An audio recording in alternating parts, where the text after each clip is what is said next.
What's up, y'all? Okami Shotokan in the house.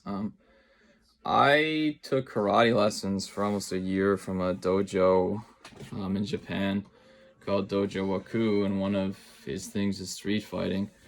Um, that's one of my things when it comes to harm reduction approaches to the criminal justice system is I try to keep guns out of conspiracies. I spend a lot of drug conspiracies. I spend a lot of time talking to people in the community, gun stores, doing a lot of media campaigns and stuff like that to help promote self-defense without firearms or weapons at all. Because in the District of Vermont, I've seen people indicted and prosecuted on 5-year mandatory minimums for carrying a knife, man, and selling drugs with a knife.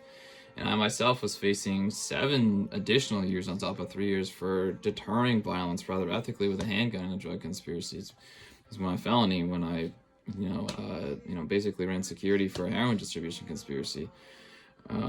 So it's one of my things is harm reduction. But in terms of street fighting, I'm all about it, man. I've been in some scraps back in the day. I used to start shit with people at parties and stuff. I show up one Christmas all black and blue and stuff to my mom's house for Christmas. I just like to do it safely. I don't want to hurt anybody, so I won't fight without gloves, period. I really don't like fighting if you don't give me a week. And there's some people I just don't want to do that with. Like when I played youth hockey, like the Bobcats, whatever, Burlington, they used to get scrappy with me. And I'm like, bro, you're going to hurt somebody. You're going to take my sport away from me. Like, I'm your hockey champion. I'm trying to help you be a better, hockey player. And you're just not respecting me. You're going to injure somebody. So there's some people I don't want to fight because they're just not respectful and whatever. But if you tap out, if you time out, if you respect those two things, in my mind, it's not aggravated assault. It's just, it's a pretty safe and conscientious attempt at fighting for sport. So especially if you have health insurance, and you understand you might get injured and you fight kind of under control and you don't, seek to harm people, you've made your point. If you want to fight somebody in the community, as long as you respect them tapping out, and it's aggravated assault past that, man. You could do 3 years, as long as you respect timeout. Like if I throw up my teeth, I'm like, hey man, I need a timeout right now. You need to give me 9 seconds before it's a TKO, bro. It's not effing cool. It's aggravated assault, bro. It's non-consensual violence. It's no different than feeding someone drugs or raping them. Like you can't harm someone like that. It's illegal for a reason. Like you made your point, bro. Like I'm asking you to back off, or I need 9 seconds to see if I can intelligently defend myself. And if I can, you've made your point, bro. There's no reason to do 3 years in prison beyond that.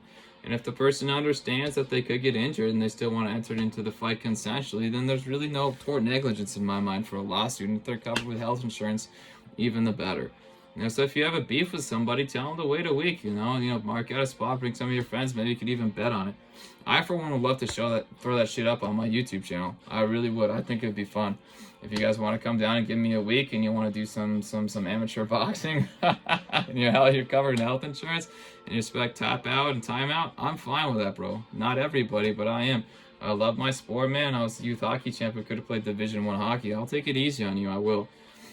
But that's just how I feel about street fighting. And I talk about other things when it comes to, internal organs and stuff like that. And I like to wear my gloves, and I know an ancient form of karate, that I'm not going to hit you hard enough to really do damage. I'm not going to break your bone and stuff like that. I've studied Matsubishi Ryu Karate from Japan. I know exactly how hard I hit. I know exactly the type of damage I can do. And I fight to teach. I fight to make people, better at self-defense, which is what being a black belt is about in Thailand or Japan.